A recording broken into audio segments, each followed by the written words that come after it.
Many of the people who remembered the dark time are dead now.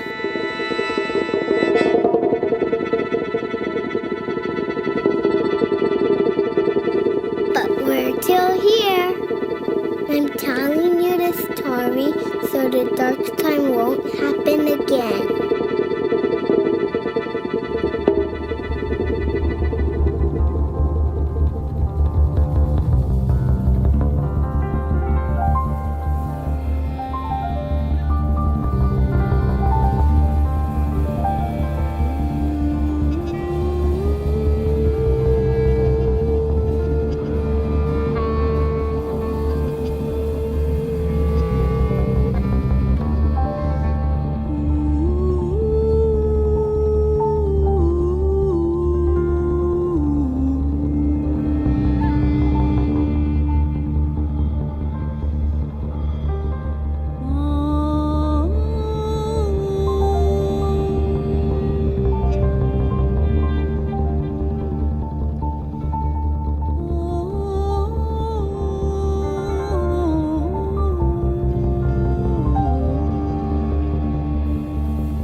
Sprout my wings, fly right over the fence.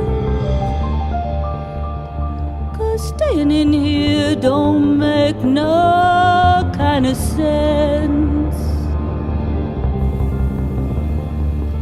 Gotta sprout my wings, fly right over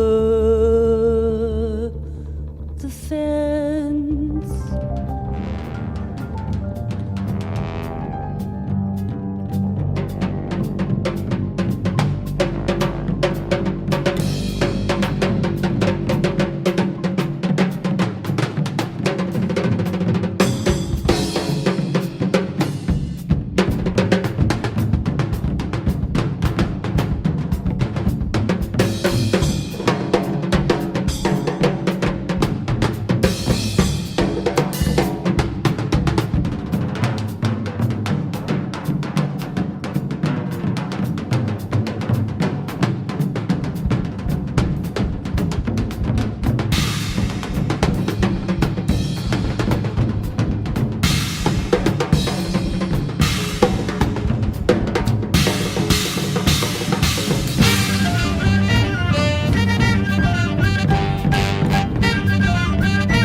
Greetings from the occupied land of the Ohlone people here in San Francisco, the birthplace of Asian America. Welcome to the first ever story circle of the Japanese Diaspora. Well, this was all Brenda's idea. And so at first she wanted to do a family show because, everyone's been stuck at home. But she realized that during this most difficult time, we need to reach out to our extended family. So everyone here is either Japanese American, our family, and all of you are very special to us. Our participants are joining us from Denver, Boston, New York, Brooklyn, Honolulu, Wailuku, Philadelphia, Los Angeles, San Jose, Berkeley, San Francisco, Mill Valley, San Mateo, Tokyo, Lesotho, the UK, Hong Kong, Alberta, Amherst, Seattle, San Diego, Louisville, New Jersey, Urbana, Riverside, Brooklyn, Oxnard, Portland, Providence, and many other locations.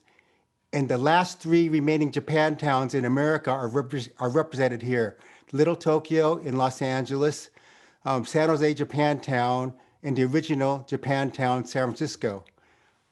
I am Mark Izu, co-founder, director of First Voice, along with my wife, Brenda Wanga Oki. We are thrilled that you are here for this reconvening of our tribe. This is the first gathering organized by culture bearers and wisdom keepers because we believe that in order to push back against racism, we need to know who we are so we can stand our ground together. Now, according to the archives of the National Storytelling Festival, Brenda is the first nationally recognized Asian Pacific storyteller in America. So I'll let her talk story and tell you why we're doing all this.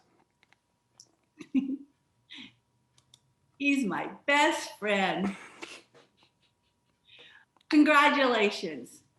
We survived the incarceration, the pandemic, the global depression, and we know that the hate currently directed against us has always been there and we've always endured. America was built on the backs of people of color. The genocide of Native Americans, the enslavement of Black people. Our infrastructure was built on the backs of Chinese. The fishing and farming industry was created by Japanese with Filipino and Mexican workers, and it continues. And it's us who fights for America in our segregated regiments. Yesterday, Kent Nagano, the great maestro, emailed me to say he was really sorry he couldn't be with us today. It's in the middle of the night in Germany. But he would have stayed up, except that tomorrow is the very first concert he's going to have since lockdown with the Hamburg Opera. And this tells you how important the arts are. He said the whole town is so excited to come together, and the musicians and the town is counting on him, so he just has to get his sleep. But he wanted me to tell you that what's happening today in the US reminds him of the 1950s. After his family was incarcerated, they moved back to Morro Bay, California to farm. And Kent remembers playing war with the neighborhood boys who would always make him the Jap. And they beat him up. And he'd run home and ask his mom, why I always have to be the Jap? Aren't I American? All of us here have been manipulated into an endless game of divide and conquer based on the colors of our skin. But everyone on the planet is descended from one woman, the first mother, and she was African. We got to hold on and recognize the divisiveness of this moment is a birthing process. The US is at the tipping point. Whites are now just another category here like the rest of us. The pushback we're feeling on so many fronts is the birth pains of a new people. The United States really is becoming the US, us, all of us. And you know, all countries start out like this. Japan was once roaming bands of Koreans, Ainu, and Chinese. The United States is just a baby, a few hundred years old. And there are people of color here who come from civilizations that have been around for tens of thousands of years. We're older and wiser, so we have to steward this country. And where do we come from? This is me and my parents when I was the only child, which was a wonderful time because I'm actually the eldest of 6. And then there's a picture of my grandma, Alice Wong. She's a Eurasian woman and a leader of the first Chinatown Garment Union. And then my grandfather, Father Chuljiro Aoki. We're part Ainu, so he has a mustache. And he was sent here in the 1800s by the Meiji government to be a founding father of the first Japanese settlement, Japantown, San Francisco. I'm Japanese, Chinese, Spanish, and Scots. Mixed, like a lot of Japanese Americans. And it was lonely growing up. Nobody invited my family to Oshogatsu, Chinese New Year's. My sisters and I always wanted to have a quinceañera, those pretty dresses. We wanted to march in the St. Paddy's Day parade, but nobody would believe we're Scots-Irish, even though my grandmother, Alice Tully, is from Edinburgh, Scotland. But if 1/16 Japanese blood was enough to put us in a prison camp during the incarceration, why doesn't 1/8 white blood today keep me from being spat at, stalked, or attacked on the street? And even though I'm mixed, roots matter because our roots connect us to the earth and the earth connects us to one another. Mark and I were blessed to study Gagaku and Kyogen with living treasures Nomura Mansaku and Togi Suenobu. Today, we are bringing you Japanese American living treasures. World-class artists, many of whom, like Mark and I, have been doing the work for over 45 years. Some of you have schools, and your students are now artists who are also pollinating our culture throughout the globe. Like Roy and PJ Hirabayashi, who seeded taiko across the nation. And we have 2 San Francisco Poet Laureates with us today, Janice Midikitani and Devorah Major. And Nobuko Miyamoto, who was my sensei in the 1970s, and is really the mother of Asian American protest music, among other things. And Mark was a founder of Asian American jazz, and Kenny Endo is probably the most famous taiko drummer in the world.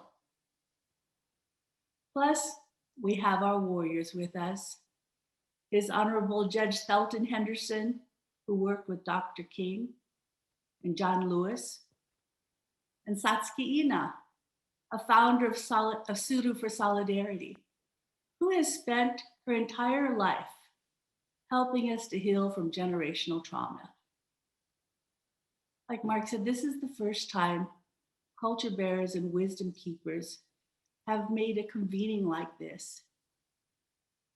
We wanted you to know that we've been here for you all your lives, holding up the mirror of what it means to be not only Japanese, but more importantly, what it means to be human.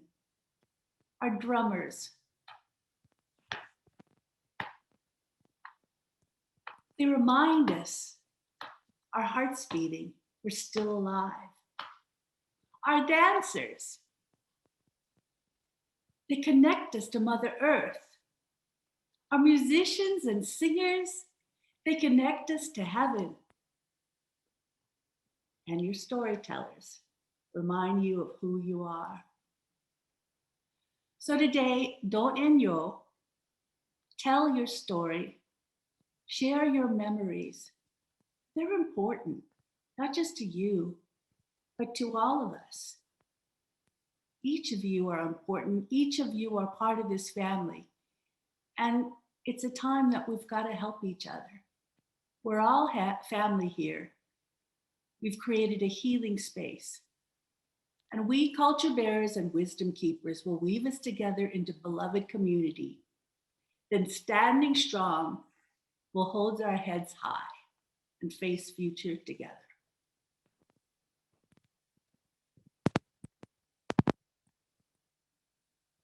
So I'd like to introduce our team, and our film editor, Tashi Tamate Weiss, made 3 videos for you today. Our digital artist, Andy Wong, created a story circle collage from the photos many of you sent in. Aaron O'Neill, our technical director, Tommy Lewis, multiracial coordinator, and our 2 co-chairs, Arisa Nakamura from First Voice and Courtney Ozaki from the Japan Arts Network. So thank you. Thanks, Mark. So as Mark introduced me, I am Courtney Ozaki from the Japanese Arts Network. And I'm so very honored to be a part of this meaningful program, joining everyone today from the native lands of the Arapaho, Cheyenne, and Ute, both as a creative producer and in supporting it through the Japanese Arts Network. The Japanese Arts Network is an organization that lifts up Japanese artists in America and connects them to stakeholders and audiences and other artists in meaningful ways through cultural intention. So it's my honor to be able to introduce to you today Vicki Eagle, When we were both participating in a Stop AAPI Hate rally at the Colorado State Capitol, Vicky inspired me, and I wanted to invite her here today. And Vicky identifies as Sikangu Lakota, and she's also a Japanese artist. And she's a PhD student on the Tongva land from the native lands of, like me, the Arapaho, Cheyenne, and the Ute in Denver. So thank you, Vicky, for sharing this land acknowledgement with us. Thank you so much, Courtney, for bringing me here. I'm going to put on my PowerPoint. So I'm going to leave it kind of like this because it's been having freezing issues. So yeah. So mitakiapi Vicky Eagle imachiapi Sichangu Oyanke imatahan Heska Ewati Chante washte nape chuzape. Hajimemashite Vicky Tomoshimasu Okasami Honjin desu. Tokushima kara kimashita. Thank you, everyone. My name is Vicky Eagle. I am Sichangu from the Rosebud Lakota tribe. I actually live in Denver, Colorado currently, but I attend a PhD program on Tongva land at UCLA. So I would also like to take that acknowledgement, kind of where I've been traveling back and forth through my life for these past 3 years. And I greet you all with a warm handshake. The language that I spoke to you today is from the Lakota language. In the South Dakota area. So let me see if my PowerPoint, okay. So yeah, this was my line. Sorry, it like froze already when I was trying to like switch slides. So I am from Denver, Colorado, and I would like to also, like Courtney, acknowledge the Cheyenne, Arapaho, and Ute nations. For those that don't know me, I am mixed race Japanese and Lakota. By matriarch, I am Japanese from my mother, who is from Tokushima, Japan. My mother left Japan at the age of 27 years old to come to the United States, and she never went back to Japan to live.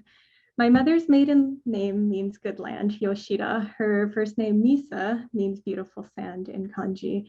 She told me the story about her name and how she ended up in South Dakota, where the land of the Badlands actually is, coming from the good land. And I want to share today the meaning of the land and an understanding of the Lakota way of responsibility in which I have learned throughout my life. This is my grandfather's house on the Cheyenne River Reservation, where he retired and ended his life in this way. So I was asked to give a land acknowledgement today, given my background, and for that I'm very honored. And I feel called to take this time to be in community and express what is in my heart. Therefore, I will not give a typical land acknowledgement that's just only going to name the tribes, but I want to tell the story of the native peoples of this land, but also my personal story today. So to start with, today I want to give the proper acknowledgement to the land in Denver, because that's where I currently am, the people of the Cheyenne, Arapaho, Ute nations who were forcibly removed from their land by Western expansion within Colorado. The two Ute nations that currently reside in Colorado are the Ute Mountain and the Southern Ute nations that are in the Durango area in the Southwest.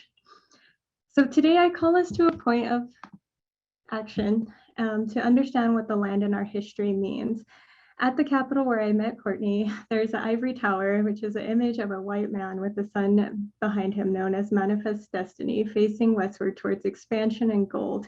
For those that aren't in Colorado, if you're facing west, that is the mountains.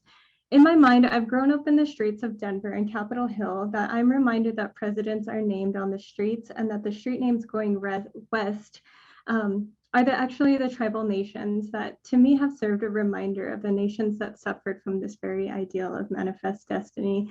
That this engravement on this on this building really serves to see, I think, where history is and how it lies and where it continues to face today. Violence to the land is not new to Indigenous people because our land has always been sought out for exploitation. Violence to Unchimaka, Mother Earth, has been a long history and reflection of how society treats Indigenous women and the earth.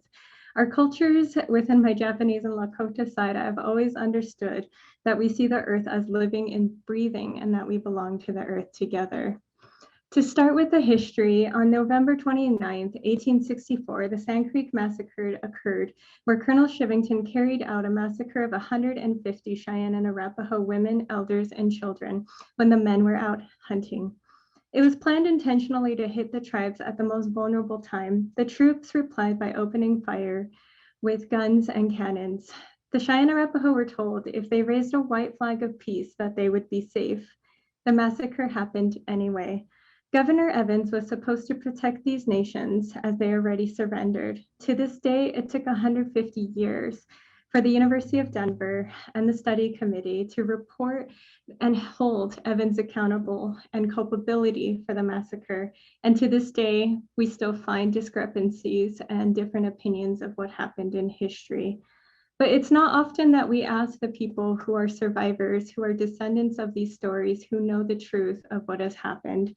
Like many stories within our United States history, we continue to see that we must continue to tell our story the way that we know and remember. I know the history of violence against women of color and gun violence is deep in our state, especially in Colorado. I call all these things as symptoms of white colonial mentality that runs deep.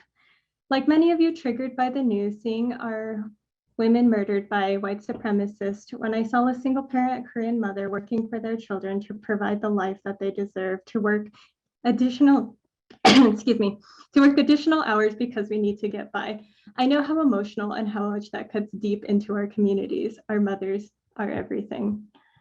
I started a photography project that I called Asian Native to really talk about what it means to be in this time, what it means to be an Indigenous woman that is told that I will experience sexual violence. 1 out of 3 women will experience sexual violence in our lifetime, that we will go missing and no one will ever report our names on TV. As an Asian and Japanese woman, I have seen as a sexual commodification for the white male gaze that these white terrorists will have known to be having a bad day. What does it mean for me to experience this time as a Japanese and Lakota, to experience hypersexualization, fetishization of our culture, and to be seen as disposable under the structures of white male cis colonial patriarchy? In addition, this time, Native American tribes have really been hit dramatically by the COVID pandemic and have been left to be the most vulnerable populations. During this time, it has been in my deep reflection that I've been able to try to put words to my experiences that this fight in this time is not our own, is not alone, but needs us all. I ask that when we do a land acknowledgement that we take a step further, that we learn the history and the cycle of violence and realize that this fight for humanity and our liberation needs us all. That this isn't and shouldn't be Oppression Olympics or All Lives Matter, because we must understand how anti-Blackness impacts the way we dehumanize, police, and surveil each other. It's not about who struggles more, but how our struggles intertwine and how we can grow together in crisis if we care for one another. In this land acknowledgement, I end by asking us to put in the work to learn the history of wherever our homelands are, wherever we currently reside, whose land we are on, and remember how we are connected and responsible to these lands today. Pilamaye arigato. Thank you.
Flying high, you know how I feel. Sun in the sky, you know how I feel. Breeze drifting by, you know how I feel. It's a new dawn, it's a new day, it's a new life for me. And I'm feeling good.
That was such a nice video. Thank you. That's from Tashi Weiss.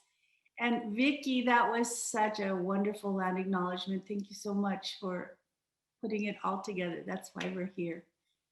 And now I want to thank a lot of the folks who made this moment possible, our funders.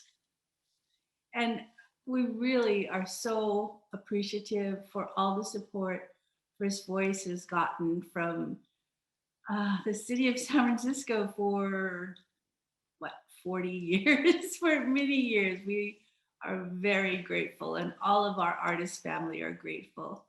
So I'm going to just kind of do a shout out to all the different people who have been supporting us. And I just want to make sure that you're all here. So first I'll start with San Francisco Supervisor, Dean Preston. Hi. Hi. Supervisor Preston, thank you so much for joining us. So Supervisor Preston is the supervisor for District 5. Now, those of you who are all over the place, District 5 is the home of J-Town, the nation's first J-Town. But it's also the home of the Fillmore, which is where the Harlem of the West was before the redevelopment. So it's actually from District 5 that we were able to do these story circles. So thank you so much. Thank you. Thank you. Thank you. And then the very first person who started me thinking about these story circles was Valley Brown, because Valley used to be the supervisor for Japantown, and we started talking about stories early on, and now Valley is head of grants for the arts. So Valley, is Valley here? And okay, and then also another person who I'm not sure is here is Ralph Remington from the San Francisco. Oh, Ralph, hi. Hi, how are you? So Ralph. Supervisor Preston. Yes, I'm so glad. No, everybody give a wave to Ralph because he's new in town. He's the new Director of Cultural Affairs for the city of San Francisco. So many of you might know Ralph from other places because Ralph is quite the impresario in the arts. And so he comes to us with a lot of wisdom, especially of giving voice to people of color. And we're really happy that you're here in the birthplace of Asian America, especially at this time. We're needing all the coalition we can get. So, domo arigatou gozaimasu. Thank you. I hope you can hang out. Everybody would love to talk to you. And then we have Emiko Ono. Is Emiko here? Oh, bless you, Emiko. So this is our this is our dear Emiko Ono, who is head of arts and culture at the Hewlett Foundation.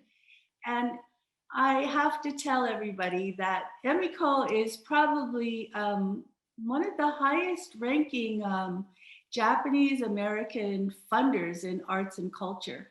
And so we're so happy we have you here. And I also want to say that Emiko just really gets it. So she's going to spend the whole time with us. So you'll get to talk to her. And as I'm talking about funders, I have to give a shout out to Meena Patel. I think she's here too. She's from the New England Foundation on the Arts. So thank you so much, Emiko. And now, wow, this is such an honor. We don't have just one Consul General of Japan. This storytelling circle, story circle of the Japanese diaspora has two Japanese Consul Generals. One is the Consul General for San Francisco, Consul General Maeda, and the other one is Consul General Takeuchi from Denver. So we're so happy to meet you and welcome you. And we're going to ask both of you, oh, this is so terrific. We're going to ask Consul General Maeda to greet everyone because this is the first Japantown, the first Japanese settlement in America. And then Consul General Takeuchi will talk about the diaspora a bit, you know, because she's out there. She has many states, Utah, Colorado, Montana. I think there's something else I'm missing, but you can tell us later. Okay, so thank you, Consul General Maeda. We'll start with you first. Well, thank you very much. Good evening, everyone. It's my honor to be here. Thank you for having me this evening. And also very good to see all Supervisor Dean Preston, good to see you, and many friends, Sandy-san, Sandy Mori-san, and others in San Francisco. And since I'm here in San Francisco in California, I'm always very much interested in learning about the history of Japanese American communities because they're so close to us and also have a very deep connection to us. So it's my honor and pleasure to learn more about the history of the community. Thank you. And also it's very meaningful in the month of Asia Pacific Islanders Heritage Month. So I'm looking forward to the program. Thank you very much. Good evening, everyone. Thank you for having me. It is really a pleasure to be here with you. In Colorado, we are now enjoying beautiful warm days and spring and summer in the air, and it feels heartening. Our consulate office is located just 2 blocks away from Sakura Square in downtown Denver, where old Japantown was located. Here I have been most fortunate to associate with many great Japanese Americans to enjoy the Cherry Blossom Festival and the Bone Festival at the Tri-State Denver Buddhist Temple, and Japanese grocery shopping at the Pacific Mercantile Store. In the suburbs, the Simpson United Methodist Church also helps provide a stable life of faith and fellowship with other Japanese Americans. My daily life is full of satisfaction within the culture I'm much associated to. It is a testament to the resiliency of the Japanese American community. While serving here in Denver, I have been able to visit Amachi, Colorado, Hot Mountain, Wyoming, and Topaz, Utah, the sites of incarceration camps during World War II. I immediately felt the powerful message from these historic sites.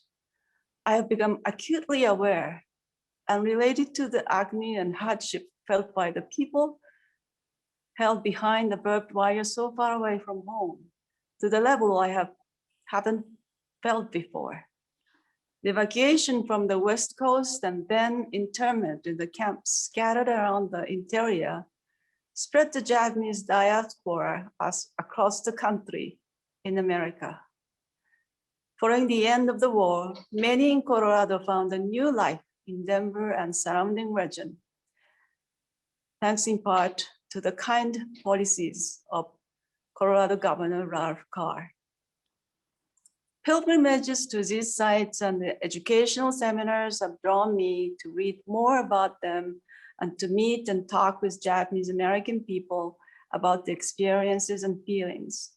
I further enjoyed meeting local community people together dedicated to preserving these sites, providing special educational opportunities to learn about the past and to build stronger foundation for democracy and the future.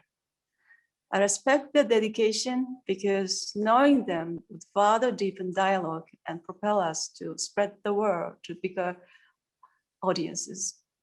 Well, I have one more state, New Mexico. I shouldn't forget about that.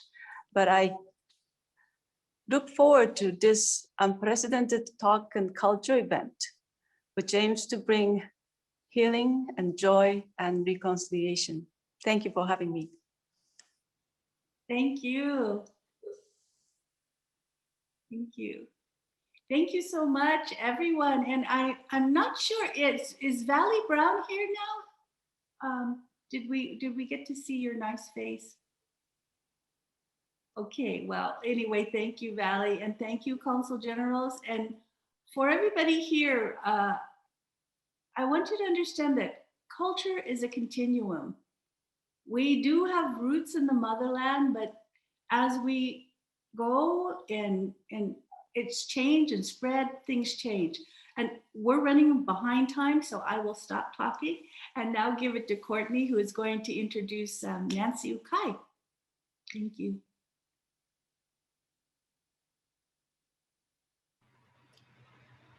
Thank you so much, Brenda. And thank you to all of our special guests and funders who made this program possible. And thank you to the Consul Generals. I first met Nancy on a Suited for Solidarity trip to the incarceration site in Crystal City, Texas, where my grandparents from Lima, Peru, who were forcibly removed, were held during World War II. And it's such a great honor to be able to bring Nancy here today. Nancy is the director of 50 Objects, which is a digital history project supported by the National Park Service. This examines the stories associated with artifacts from the Japanese American concentration camps of World War II. And she and art director David Izu have so far produced 20 illustrated essays about artifacts such as a gold pocket watch, a pair of handmade crutches, and a child's toy tank. Many meaningful stories do not come with objects because things have been lost or destroyed. Nancy will talk about one such object and story now.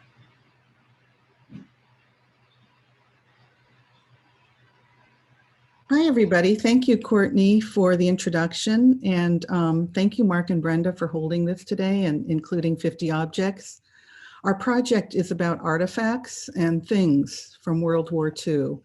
But today, and like many of you, I'm really thinking about the preciousness of human life and not about things. And Vicki talked about the Sand Creek Massacre.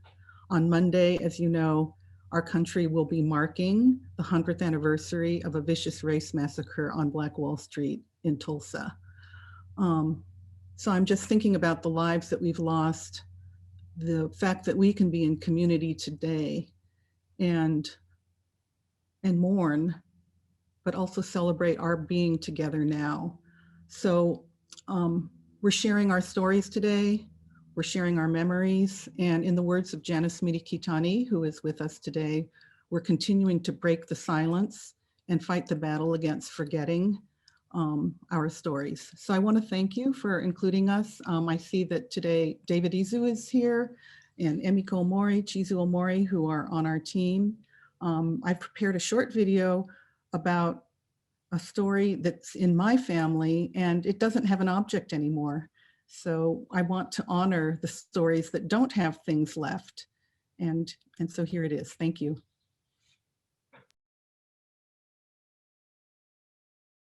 The 50 Objects Project explores the stories associated with the artifacts from the World War II imprisonment of Japanese Americans. But sometimes the most important stories are about objects that no longer exist.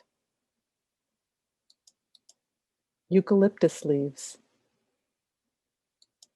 My grandfather, Tokutaro Takayanagi, came to this country from Shizuoka Prefecture when he was 19 years old. The family operated a cut flower nursery in West Berkeley.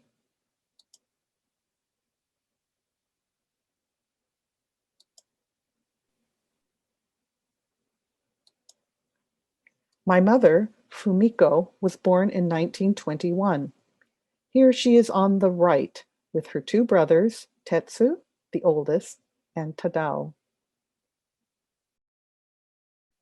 Mom was 21 when the family packed for the concentration camps.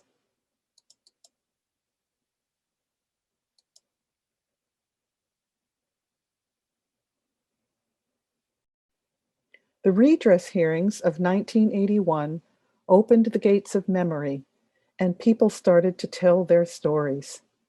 We were permitted to take only those belongings that we could carry, my mother said at a community forum in San Francisco. Mom said, "My father's hobby was carpentry.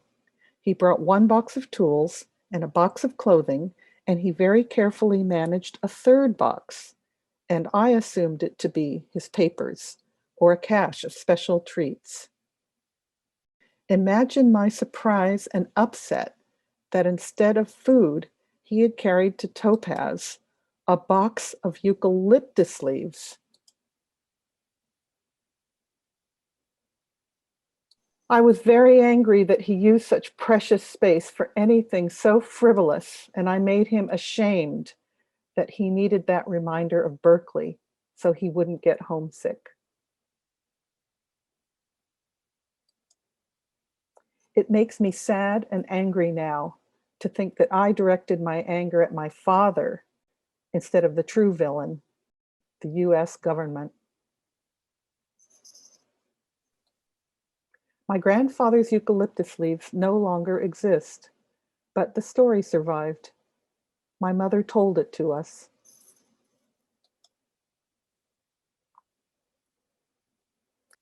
Years later, when I went to Japan, I took with me a small jar of eucalyptus pods. When I got homesick, I would unscrew the lid and breathe the pungent and piercing reminder of home. Until recently, I hadn't made the connection between my grandfather's carrying eucalyptus leaves to a prison camp and my taking eucalyptus pods to Japan. Across generations, my grandfather and I had shared a desire to keep close a sensory memory of Berkeley. I only knew that the pods smelled distinctive, like home.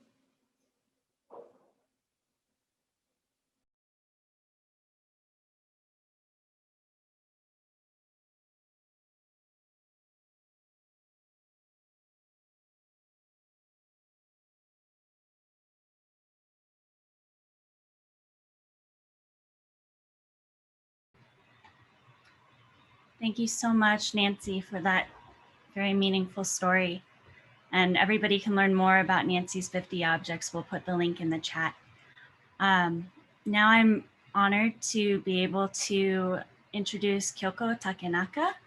They're a multidisciplinary performance artist, actor, musician, filmmaker, and movement facilitator based between Tongva Land in Los Angeles and London. So thank you so much for being here, Kyoko.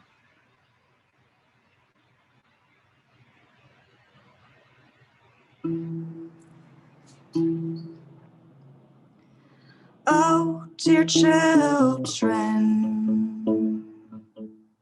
tell me, what have you done to reap what I have sown? Yeah, we're watching from above. Bring me pride.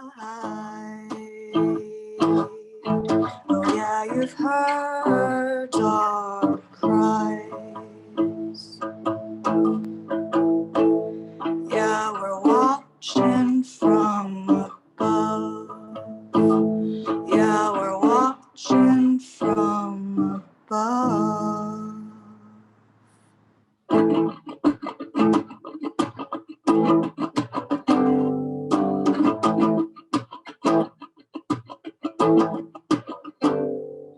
Thank all the mothers, too selfless to stay at home. The better for children, and swallowed aliases as the aliens.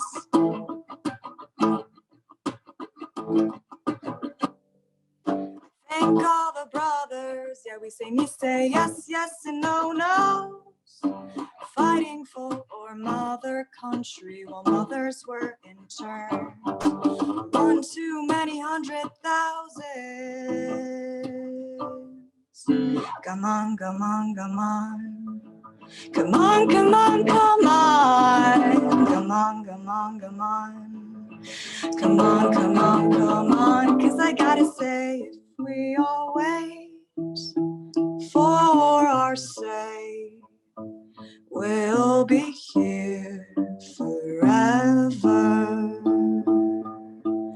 If we all wait for our say, we'll be here forever.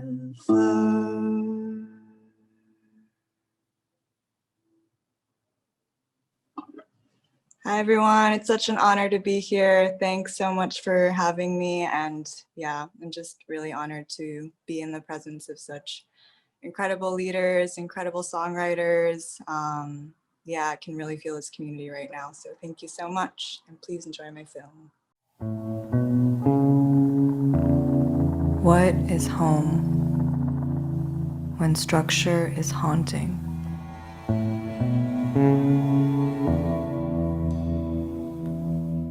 Home was safety uncontained.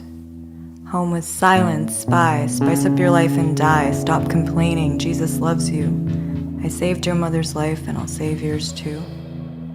Country road,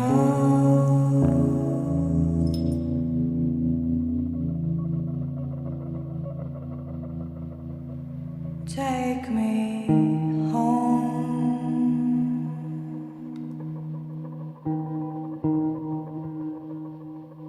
to the place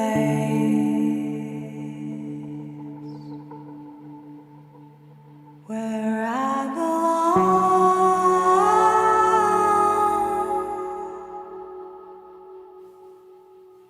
West Virginia, Yokohama, take me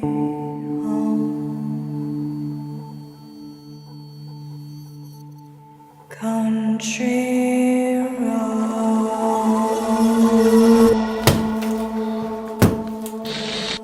Whatever home was, your elders' sacrifices were bigger and brighter. So sit and thank all the mothers, too selfless to stay at home, thought better for children, and swallowed aliases as the aliens to get you this far, this lovely. I know you're supposed to rep your city, but what if your city just ripped you to pieces, clawed at your every circumstance, stripped you of your mother's tongue, your mother's looks, your mother's... Grandma, is my ice cream it? I'll have sweetie, just a few more carrots. Home is where we pretend, by any means. Home is a constant bother. Where are you from? But where are you really from? Why are you not satisfied with my first answer? I'm so obsessed with you, I want to skin you and wear you like Versace. Kawaii!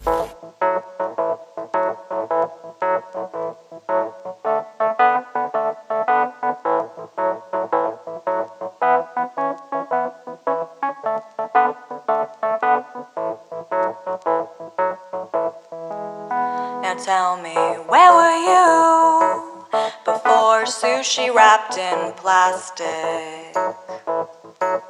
Now tell me, where were you before pho cost $10.99? Yeah, we even chop some chop suey for you, even though the ketchup don't settle right.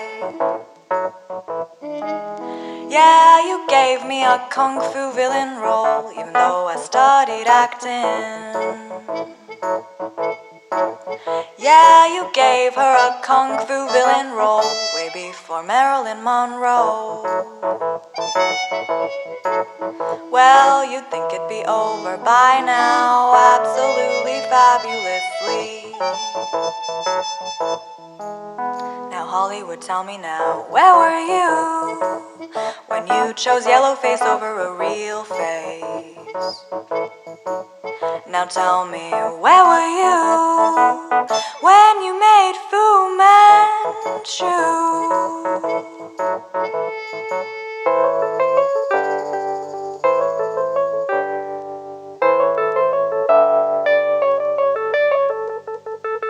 Yeah, we ain't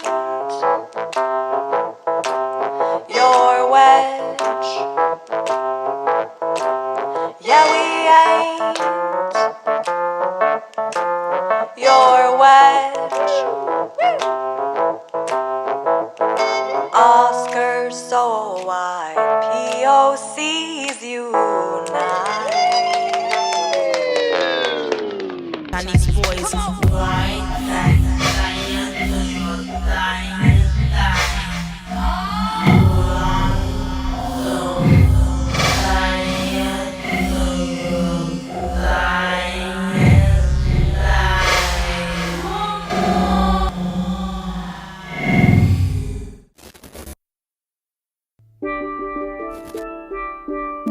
Home is where we're alone together, never belonging in one or the other. Home is not a place, but it might have something to do with that little space in between two extremes, stretched like chewing gum, Asian and American. The hyphen says it all. Your face is very beautiful and it's very oriental. It's Asiatic. And to me, you know, I don't know anybody who's American or was born as an Occidental who can tell the difference between the Japanese and the Chinese. They think they can, but they can't.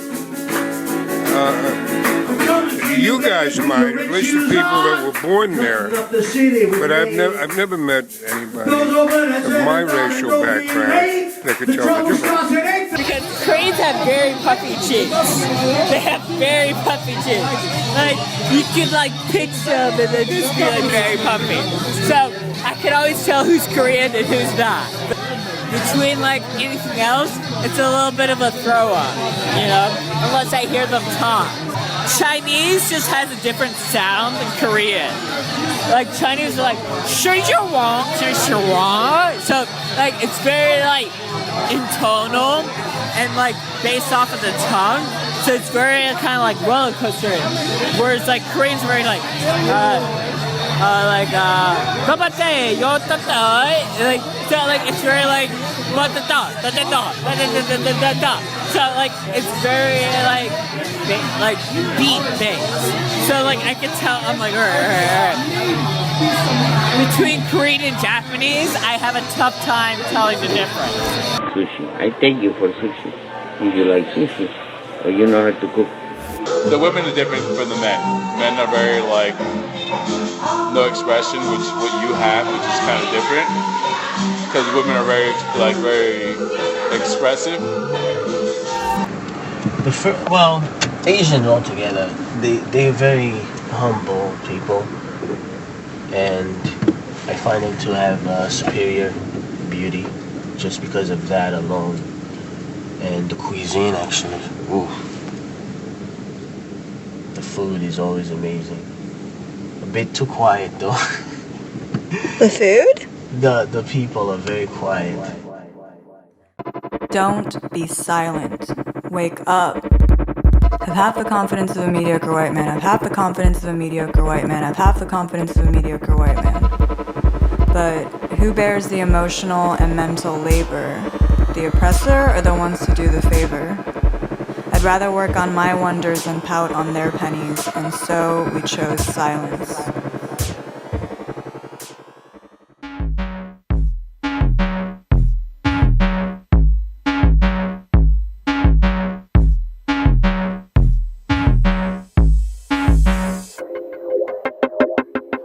Stop waiting for a miracle.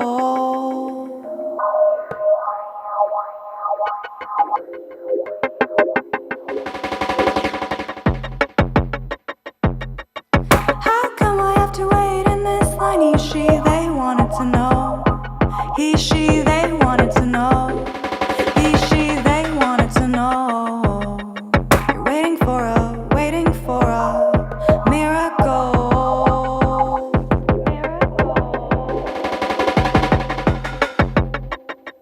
Home is 20 million rising, typing and changing Hollywood. Home is laughing at gentrified seaweed.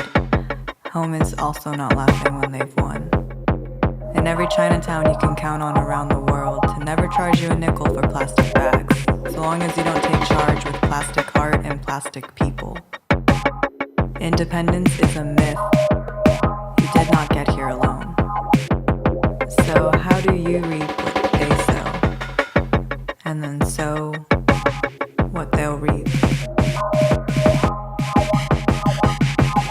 Home, I believe, is where you feel your environment as it feels you.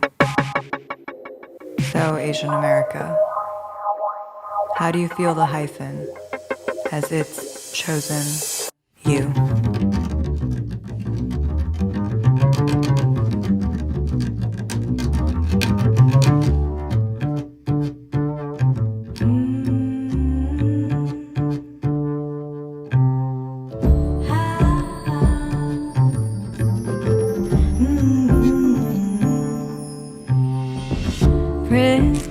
she'd rescue me from the laundromats and nail salons and restaurants and working class jobs.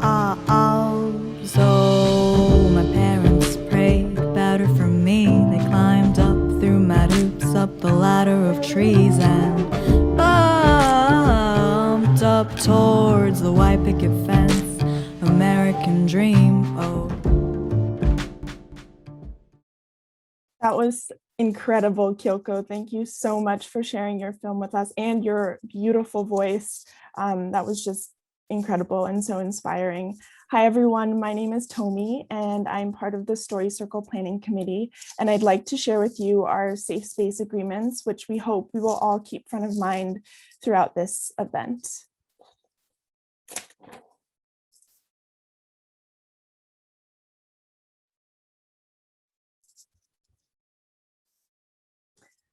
So the first is, oops, sorry. We believe a safe space is a brave space. We encourage you to own your truth and be brave when telling your story. We believe in using I statements, not we or you statements, when describing personal experiences. We each have a unique story to tell. Let's be mindful about not making generalizing statements across racial and ethnic groups. We believe in speaking in first voice. One of the practices of first voice is to speak in first voice because it is authentic and represents a lived experience, and in practice has an ability to transcend race, gender, and politics. We believe that with taking space comes making space. As we share our stories here today, let's be mindful of how much time we're taking up. Facilitators in our small group discussions will help manage time in the breakout spaces to ensure that everyone has time to speak. We believe in trust, intent, own, impact. Trust the words spoken in this space come from the heart and are not meant to offend anyone. However, if what you've said does trigger someone, own that impact. We believe that what is said here stays here. All discussion spaces, big or small, are sacred spaces. We believe in no anti-Blackness and colorism. We believe that it is important to actively recognize that not everyone in this room who is mixed Japanese is mixed with white. We believe that there are privileges that come with being white passing, and that we should each acknowledge our own privileges. I also want to encourage people to speak in Japanese if that is more comfortable for them. Japanese is one of our ancestral languages and reminds us of our roots. We have people here today who can act as translators if needed. We will also be discussing some heavy topics throughout this event, and we want each and every one of you to take care of yourself. So if at any point you need to speak with someone, please directly message Courtney in the Zoom chat. You can have the option to only message Courtney, and we will connect you to a licensed therapist that we have on call today. Thank you all so much for being here. This is really wonderful.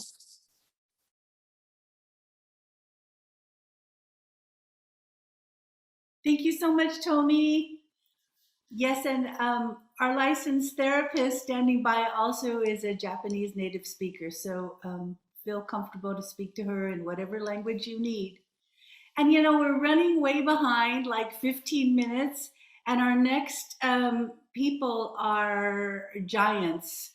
And I could read this incredible bios, but I'm going to put it into the chat just because we really want to hear them.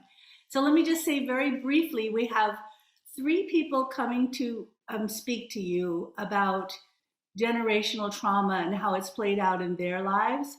And these are incredible people. Neolani Ahia, she's a Kanaka Maoli, which is Aboriginal Hawaiian activist and healer.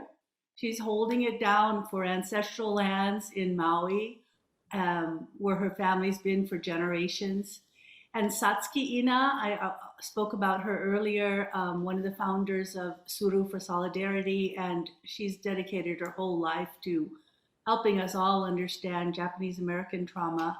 And Judge Thelton Henderson, one of the few people still around who can talk about being there with Dr. King and John Lewis. And I just have to say one thing about Judge Henderson. We've been so blessed. He's our board chair. He's been our founding board chair since the beginning of First Voice, so almost 30 years. And He's very humble, but I want to say that, the Felton Henderson School for Social Justice over at the law school at Cal Berkeley is named after him. So, there. And he sings doo-wop. So without further ado, why don't you guys just take it away? Thank you. Thank you, Brenda. I've been asked to kind of guide this conversation, but they said to steer it, but actually there are 3 steering wheels. So I'll begin. I looked over the notes of the mission for this part of our chat and thought that there were 3 areas that we might be able to talk about, but feel free to do whatever you like. One is that it's titled, Why My Father Stopped Talking to Me. And that may have triggered different stories. So that part seems like it's about our history. Where did we start out? How has racism impacted us? How has the trauma of that experience influenced who we are? And then the second piece, it seemed has to do with the story circle, things that begin and end at a certain place. And that could be a triggering of a person's own historic trauma, or it could be a connection made, but it is about eventually this wholeness and this sense of interconnectedness. And then the last piece has to do with being in solidarity with each other like we are today, being in community, cross communities, cross generations, and the power of that. So I'll start with a quick story that really got activated when I read Why My Father Stopped Talking to Me. So after we were released from the prison camps during World War II, eventually my family came back to San Francisco, Japantown, and that's where I grew up going to school. And so one day I was in elementary school and I was sick, and my parents' job, they started a small business installing jewelry store displays. And they would have to do these installations at different stores. And so they would work through the night, covering these steps with beautiful velvet cloth. And often their hair was covered with dust because they were working in the basement late at night, sawing these pressed wood steps that the jewelry would be set on. So the day I was sick, my father had to make an installation. And so I had to go with him in the car. And so when we got there, he said, "You stay in the car." And so I didn't. I got bored and tired, and I stepped out of the car and opened the door to the jewelry store was closed, and it was the day that they were installing the new steps. And what I saw is so deeply imprinted in my history. At the time, I really didn't understand it very much, but looking back on it now, it is so fraught with the impact of racism, trauma, and the intergenerational transmission of that trauma. My father was a very dignified man. He was very quiet and reflective man who was a man of few words, but he was a haiku poet and a teacher and involved in the Buddhist church in San Francisco and looked up to in his community. But when I opened the door, I saw another man. I saw the manager of the store yelling at him, calling him Jimmy, and my father, his name was Itaru, but he was calling him Jimmy. And my father was scurrying back and forth, head bobbing, just reflexively kind of responding to everything that this manager was yelling at him and criticizing and very, very harsh. And I couldn't take my eyes off what I was seeing. And then my father turned around and saw me standing in the doorway. He told me to leave. I left. And shortly thereafter, he got in the car. I was in the back seat. And we're driving home. It's about an hour and a half from Sacramento to San Francisco. And he never said a word, but I was sitting in the back seat and I could see the perspiration just dripping from the back of his head and his hands gripped on the steering wheel as he drove home. And I'll always remember that moment that would take me so long to understand how much he had to sacrifice so that me and my brothers could have the life that we have, what he had to endure even after his incarceration of 4.5 years. And I remember my own emotions. It wasn't that I was angry at the white manager that was demeaning my father. I was angry with my father because I had no understanding about what was happening here.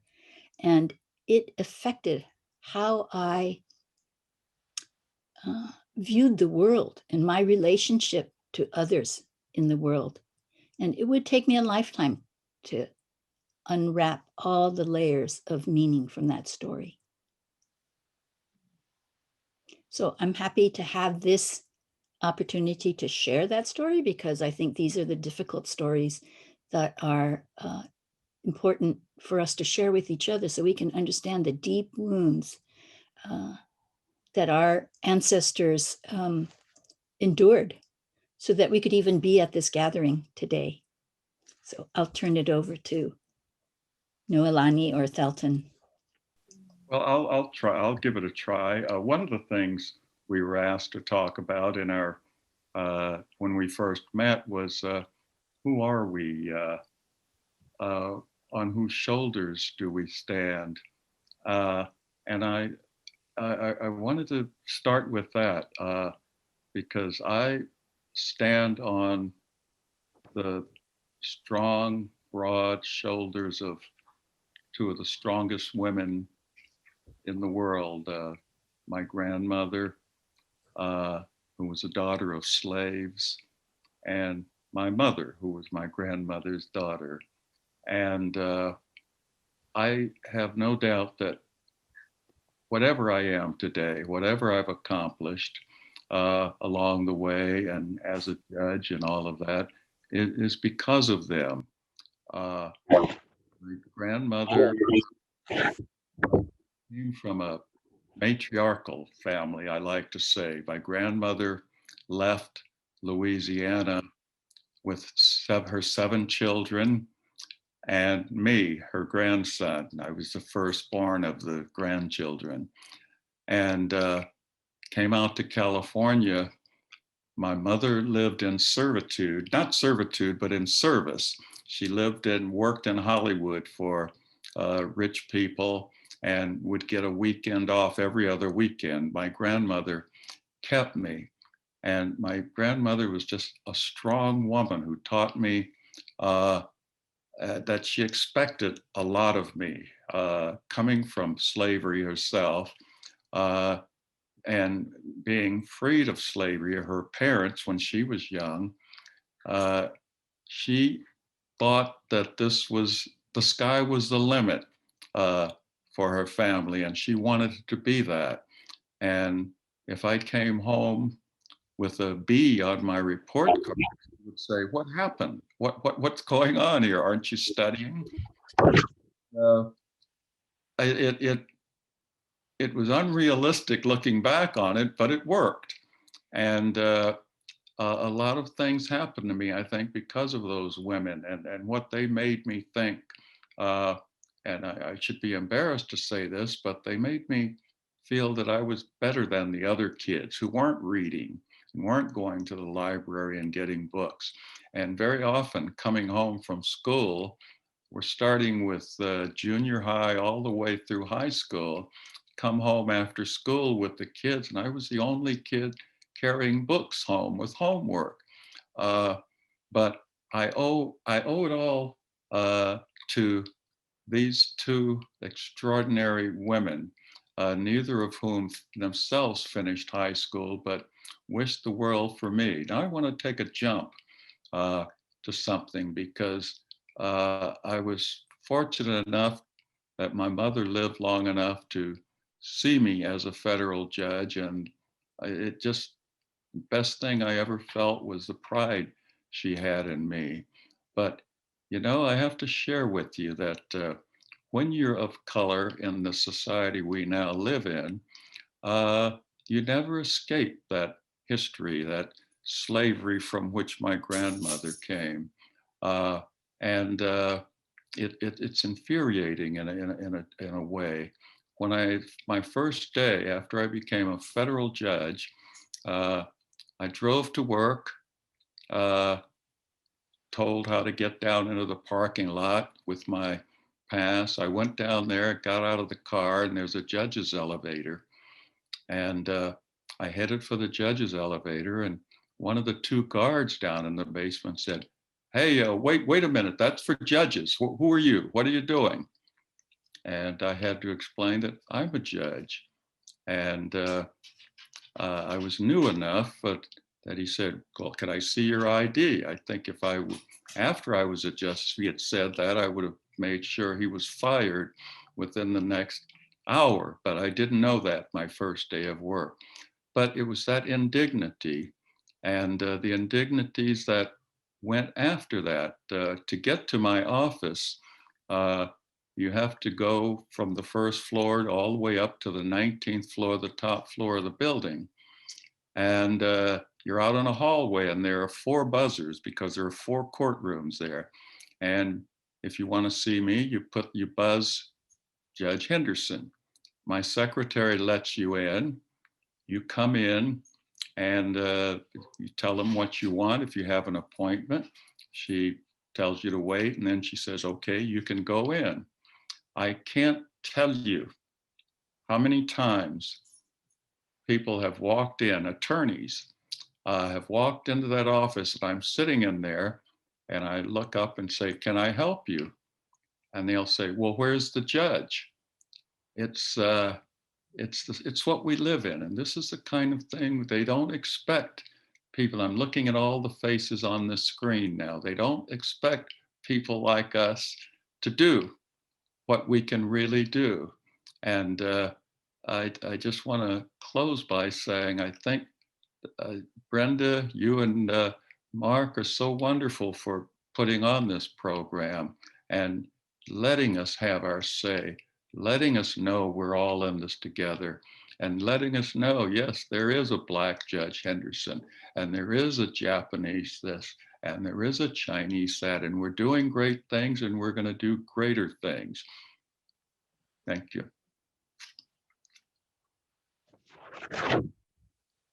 Mahalo for Elton and Katsuki and Brenda and all the organizers for bringing us together today. This is truly incredible. I'm very moved and overwhelmed. So my name is Noelani Ahia. I'm Kanaka Maoli, which are the first people of the Kingdom of Hawaii. We are illegally occupied by the United States. We are still a kingdom in continuity, and we are an indigenous people first. So I would like to start with a pule to call in my ancestors so that I can speak what they need me to speak today.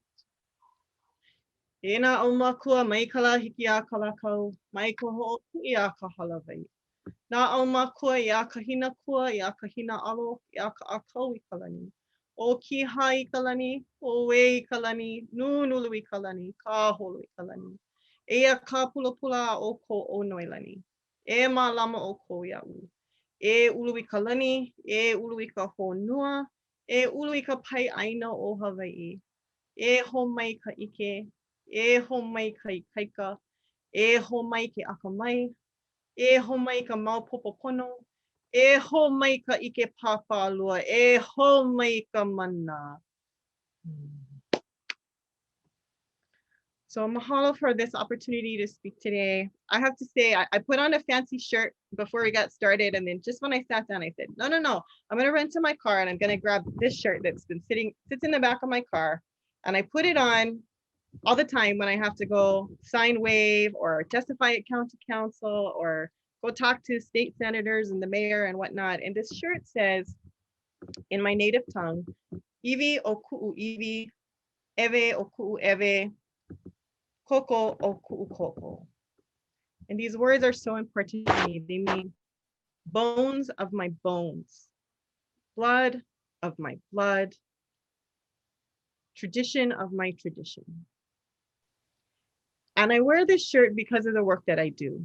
One of my primary functions in my life now is to protect ancient Hawaiian burials that are being desecrated on a regular basis.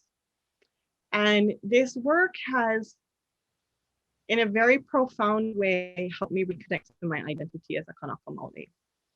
It has also helped me to have and identify a better analysis about settler colonialism and what it means to be literally destroyed and replaced.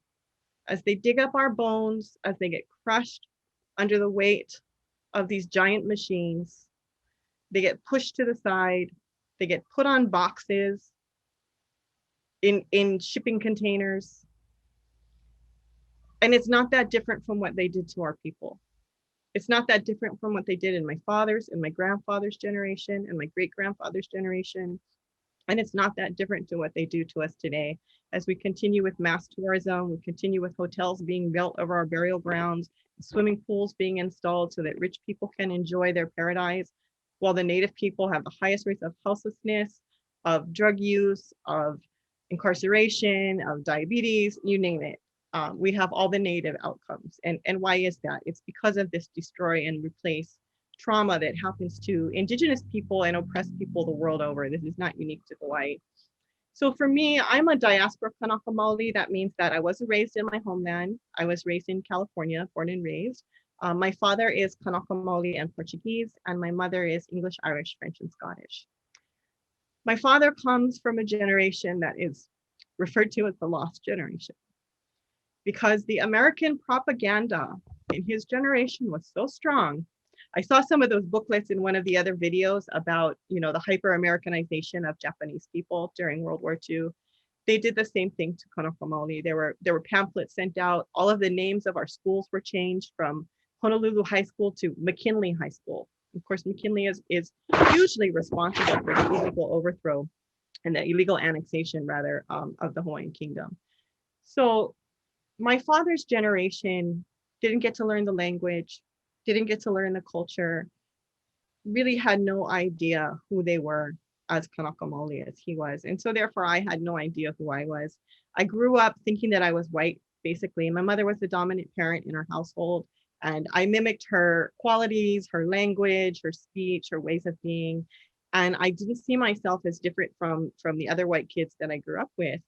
And when people would ask me about my Hawaiian name, because my given name is Jennifer, but Noelani is my Hawaiian name, given to me by my mother, because my father's generation, they didn't get Hawaiian names, and my dad didn't care if I had a Hawaiian name, but my white mom wanted to make sure that I had a connection.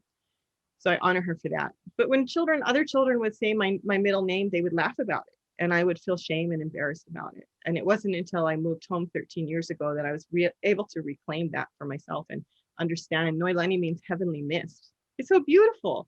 But when I was a child growing up, I was embarrassed and ashamed. And it wasn't until I moved home 13 years ago that I started to put the puzzle pieces together and understand my own father's trauma, understand that what I was feeling as a child was inherited shame, was confusion about what it meant to be Kanaka Maoli, was embarrassment about my heritage because I knew nothing of it. I wasn't given the opportunity to learn the richness, the wealth, the deep, deep connections. Our stories go back to the beginning of time. We have multiple creation stories. We have navigation stories. Our people are so rich across the Pacific. And of course, we're all related across the Pacific. So a few years ago, when my father was visiting me here in Hawaii, he still lives in California, he shared a story with me about what happened to him when he was a little boy. His father worked in the Pearl Harbor base yard as an engineer, and he was there on December 7th, 1941, when Pearl Harbor was bombed. In fact, my father was born 10 days after that, amidst all of that trauma. So my grandfather, after the fact, had to go dive for bodies. He had to dive for dead bodies in the harbor. And he was exposed to radiation and, of course, insane psychological trauma. And, his mental health became very, very unstable, and he was diagnosed schizophrenia.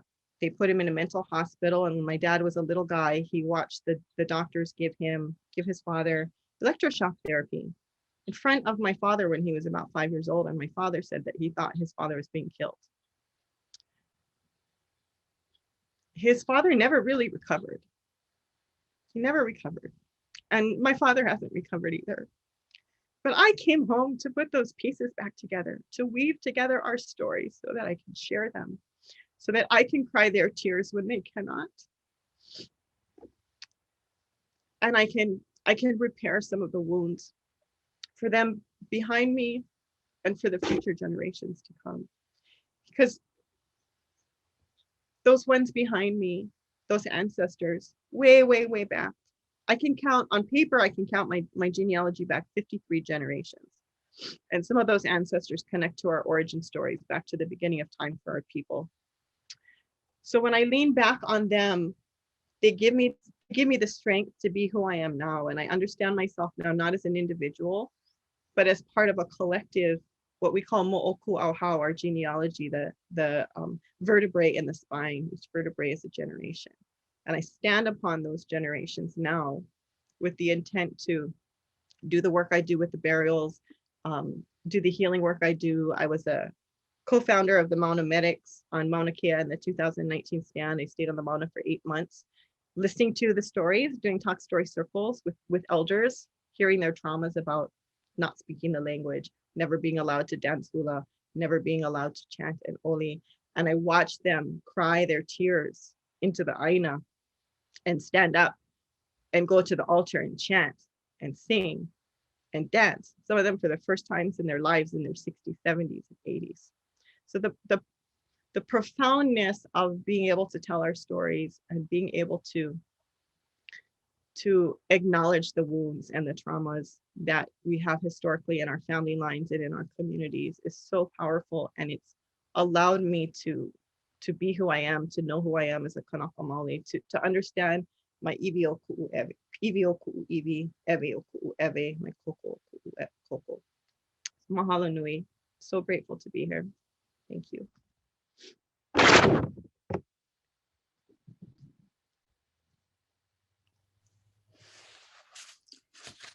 Wow, thank you so much. I didn't know if Satsuki, did you want to wrap anything up, or are you good? Well, I thought we could just do one quick round because we still have 3 minutes for our 30-minute. Because I think our histories, like many people, has led to contemporary activism. So I'll just quickly say that in 2019, there was a group of us, Japanese Americans, many of us who had been children in the prison camps during World War II, gathered in Crystal City, Texas for a pilgrimage to honor our ancestors who had been held there, died there, and forgotten there, actually. And we decided that after our pilgrimage, we would go to Dilley, Texas, which was about 40 miles east of the Crystal City, Texas former incarceration site, where I was held with my mother and father and my brothers. And we decided to protest the incarceration and the repetition of our history, where 1,400 mothers and children were being held unjustly, seeking asylum in this country. And we just couldn't ignore it. And so we gathered together, we asked our families to fold paper cranes. We wanted to bring 1,000 cranes to symbolize wishes for hope and compassion, so that the children inside the prison could see that somebody outside cared. And Courtney Ozaki brought her family with the taiko drums all the way from Denver and played the drums so the children could hear our heartbeats and our message that there were people outside who cared. And that event has changed many of our lives, including Mike Ishii, who's here as a facilitator. I felt personally like being able to protest, chant, yell, dance, sing in protest of our history being repeated again was a powerful form of healing. And in solidarity with the other communities, that there was hope that if we work together, if we build our voices together, that we can be stronger and really make change. And in spite of the white supremacist effort to keep us fractured and divided, events like this, where we are from different communities, all struggling and suffering from the consequences of racism, trauma, that we can make a change, even in these very dark times. So thank you. Go ahead. Yeah, Felton, if you have something you want to say. No, I don't. I think that wraps it up. This has been a wonderful thing you're doing, Brenda, and I'm honored to be a part of it. Well, we're so honored to have you all. That I just sit here, I just keep crying, but it's just so beautiful. Thank you so much.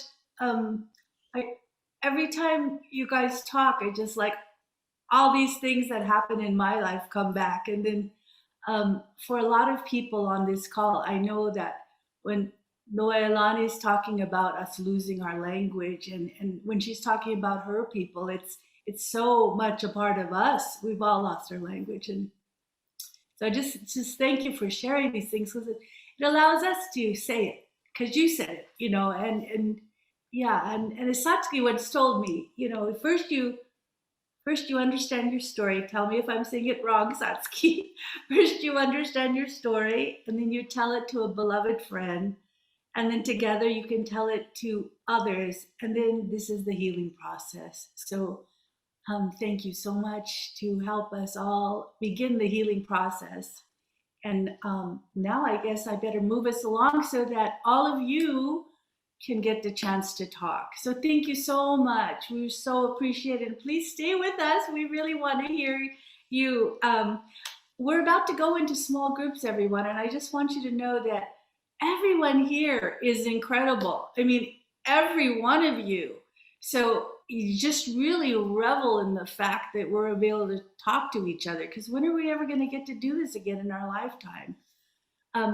The story circles is called, this one is called Why My Father Stopped Talking to Me. And this actually came from my friend Sachiko Nakamura, who's passed. And I just wanted to share this with you because some of you probably know Sachi. She was a brilliant choreographer. But she just happened to casually mention one time that her father stopped talking to her when she was 4 years old. And I said, oh. And she goes, yeah, I was sitting on his lap and tears were streaming down his face. So it scared me. So I started crying too. And I said, what's wrong, Daddy? And he wouldn't say anything. He just kept crying. And then I started crying and I kept saying, what's wrong, Daddy? Why are you crying? Why are you crying? And he just never talked to her from then on. And then moving back, she realized we were in camp and he couldn't speak English and he didn't want me to learn Japanese. And so he just stopped talking to me. And so that's why we're calling this section, Why My Father Stopped Talking to Me.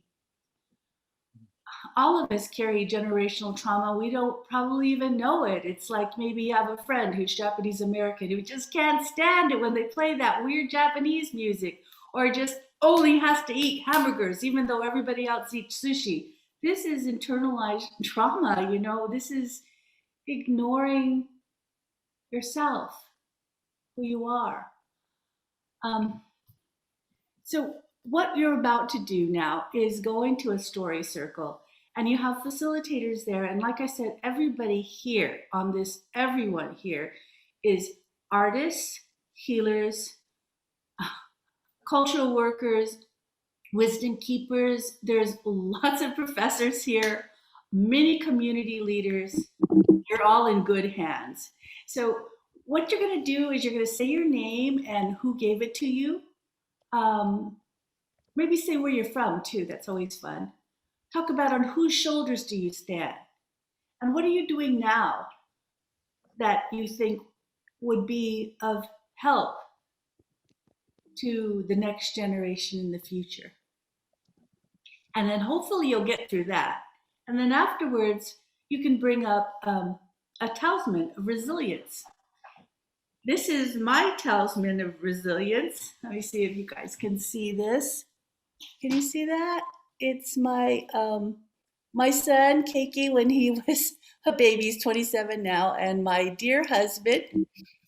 And I have carried this on the road with me, 20-something years. Because sometimes it's lonely. I do a lot of solo work.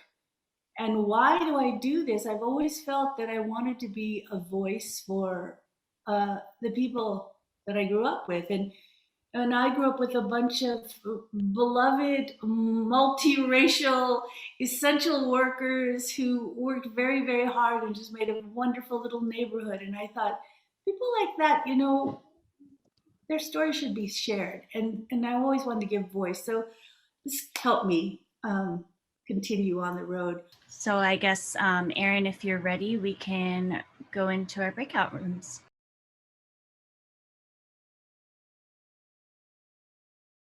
Hi, everyone. Welcome back to the larger group. Maybe we'll give it a couple seconds as people return from their smaller group sessions. But in this next portion, we would like to invite you all to join us in a 2-minute reflection using the Zoom chat feature. So in the Zoom chat, we encourage you to share some of the stories that you personally shared in your smaller group or any reflections that you have from your smaller group. And during this time of reflection, the wonderful Mark Izu will be playing the show for us live. So Mark Izu, as I'm sure all of you know, is an Emmy Award-winning composer who is listed in the Grove Dictionary of Music as a pioneer of Asian American jazz. He studied gagaku with Togi Shuenobu, the lineage holder of the reigning imperial court musicians family. For over 1,500 years, the Togi family has performed the music of the sun goddess for the emperors of Japan. So it's really fitting that Mark is performing on Togi Sensei's show for this convening of the Japanese diaspora. The show represents the phoenix, and in Asian mythology, the phoenix is the mythical bird of peace that only comes out of time of peace and prosperity. So join Mark as he calls the phoenix, and please share some of your stories and reflections in the Zoom chat.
I know we're running late, so Andy's bio is going to be in the chat, but she's been working with us for many years, and has developed curriculum for numerous Bay Area arts education organizations, including the DeYoung Museum, the San Francisco Opera, and she is managing several Hewlett 50 commission projects, including one that was awarded to Brenda.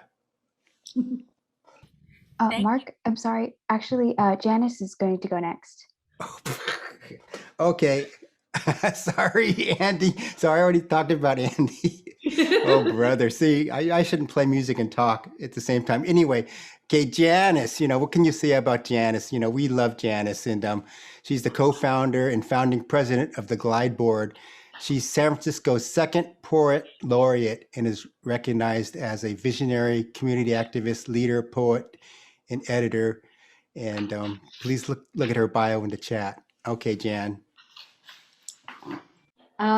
First of all, I really do want to thank Brenda and Mark and all of you for creating this amazing circle and this incredible experience. It's always unexpected, and it's always amazing how connected you can and renewed we can feel with each other, and even more vulnerable, which I think is so important for us as human beings to feel, especially these days. Because we've been through such vulnerable times. But so thank you for inviting me. I'm very honored to be here, and I'm very honored to have heard so many brilliant artists and storytellers and so many beautiful activists. Thank you. For centuries in America, we have experienced hate crimes and stereotypes as perpetual model foreigners, model minority, hypersexualized as women, enslaved by international war, imperial, mass murdered as recently in Atlanta, justified by lascivious American supremacist fantasies about Asian and Asian Pacific Islander American women as sex objects, compliant, obedient, and absent of self-will or humanity. I have been asked too many times, what am I? Where did I learn to speak English so well? And where am I from? No, really from. And I say, I come from a long line of women warriors. My ancestors in Japan who survived famine and drought, emigrated to Hawaii, worked sugar plantations as indentured servants, and still, with straight backs, saved enough to come to California. Issei grandparents, first generation, grandmother, speak in me. I worked the fields, bending to plant, plow, and grow seeds, bearing 9 children, feeding poultry with sacks of grain, cooked and held grandchildren on my lap, and told you not to cry and keep straight your back, because a woman does just that. Second generation, Nisei, my mother, allowed to buy farmland, grew orchards and fields of corn, tomatoes, greens from barren land. Mother, speak in me. I worked to gather eggs, clean and candle them to sell to rich white men who touched my hair. I shook my head and stood with straight back, because a woman can do that. She tells me, suddenly the military invaded our homes, told us to pack what we could carry, to be incarcerated because of ancestry, enemy aliens, they called us. My mother, with me, an infant bundled on her back, heavy bags of necessities around her shoulders, boarded the train to an Arkansas concentration camp. She, bent by sandstorms, barracks cramped with 5 in one room, bent by heavy sacks of mail she carried, bearing letters to families whose sons were killed serving in the US military. Her tears dried by desert heat, but still she stood with straight back. For 40 years, my mother kept silent and finally testified for redress. Straight-spined, she said to Commission on Wartime Relocation of Japanese American Citizens, I've stayed alive to exact an apology as physical as a gash across the face of your war crimes.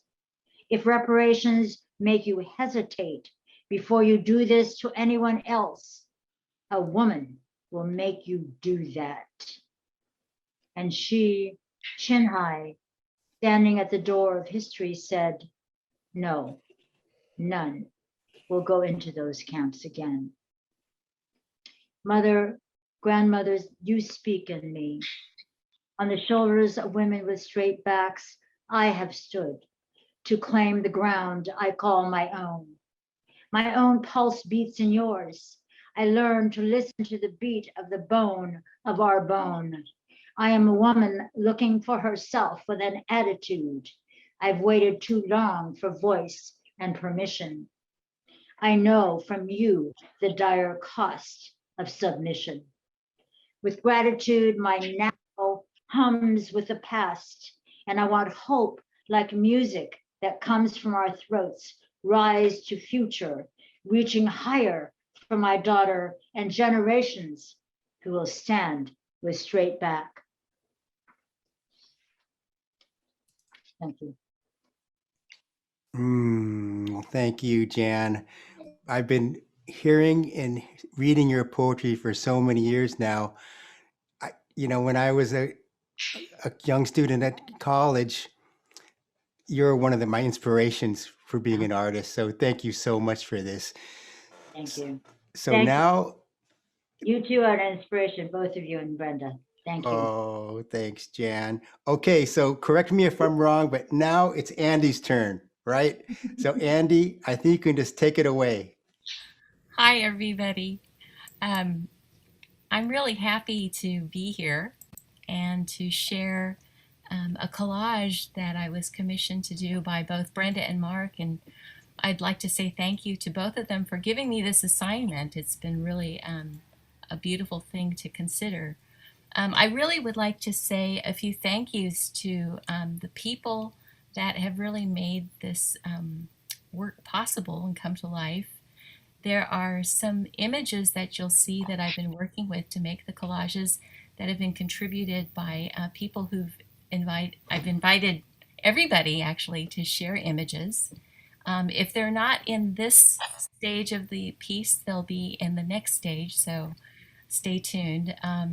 But I'd really like to thank Janice for suggesting her book. I've used a few images from that, and I'd like to thank Nancy for allowing me to use some images from 50 objects. But there's one person that really needs a huge thank you, and that's Mark Shiganaga, who has just so tirelessly documented the experience of Japanese Americans through time, that it's incredible that he's so generous with his images. He really wants people to see them and to really experience them. So I just feel like we really need to give a shout out to him, because Mark is he's an amazing film. So I'm going to share my screen, and I'd like to tell you all, it's really best if you make sure that your window is full screen. The music, I have to say thank you to Mark. Mark is the composer of the music here. But sometimes it's really nice not to speak, but to just experience. So I hope you enjoy Enzo Story Circle of the Japanese Diaspora.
Thank you, everybody. I'd like to reintroduce Mark to come on screen. And I'd also like to introduce Mas Koga right now, who's a New York City-based wind instrumentalist and shakuhachi musician. And we will put his bio in the chat. And again, apologies that we're running over, but we're so grateful that everybody's been able to stay and join us. And thank you so much for your presence. We have one more moment, so we're going to invite Mark and Mas to share in this moment together and play some music for us. And while they're improvising for us live, we ask you to please type in the chat what you'll be taking away from today in one word and what you plan to bring with you to the session tomorrow. And again, please don't forget to support First Voice if you are able to, and thank you again to our funders and supporters. If you're able to stay until and watch everybody's words until the end and enjoy Mas and Mark's music, then we'll take a group photo afterward. So thank you very much.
Wow.